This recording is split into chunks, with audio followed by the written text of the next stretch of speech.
Scott Houck is an at-large director for the Nebraska Soybean Board and now serving in his second term. We sat down with Scott at the Embassy Suites in Lincoln last week to talk about the board's efforts in education and research.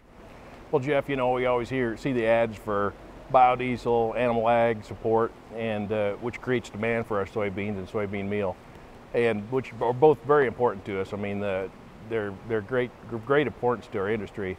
But the thing I was really pleasantly surprised is how much of our resources we spent towards research and producer education and things like that. What areas do you look at when you look at research? I mean, where do you all spend in, or what are you all looking at? Well, there's a lot of different kinds of research, whether it be insect research, whether soybean cyst nematode, aphid research, aphid resistance in soybeans, and also through enhanced genetics, through biotech things, just improved genetics, improved yield on that end of it. It all comes down to the bottom line for the soybean producers.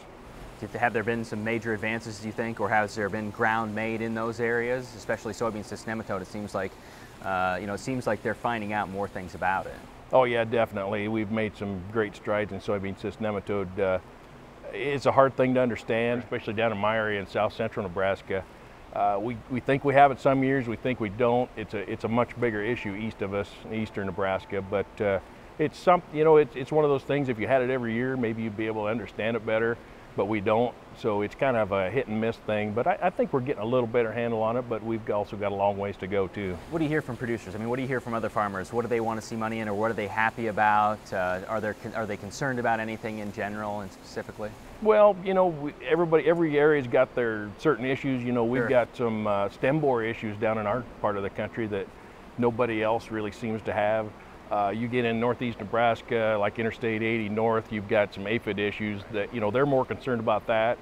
And, then we've got, like I said, soybean cyst nematode is more eastern Nebraska and more of an eastern corn belt pathogen, that everybody's interested in. How successful have the soybean management field days been? I know you do about 4 across the state over the course of a year, at least during the summer. Have those been successful for you? I think they've been very successful. It just gives a way for a producer to come out, get in the field, talk to some university people, talk to some industry people, and see everything just firsthand, right in front of them. You also work with the North Central Research Program. Tell me a little bit about what the purpose is. Yeah, right. North Central, it's 12 states that go together, and they pool some of the resources, and what we do there is just another whole set of research funding. And a lot of times there's some things that we aren't doing that we could do in North Central, and some things that North Central is doing that, instead of overlapping some of our research, maybe we might back off on a research program because North Central might be already doing that. Sort of a collaboration then, is that what it is? Yeah, exactly, collaboration, and it just gives us another avenue, to spend some of our resources and, get some other things done. There's a lot of things go on in the eastern corn belt that we just don't think of here, and it might just be a matter of time.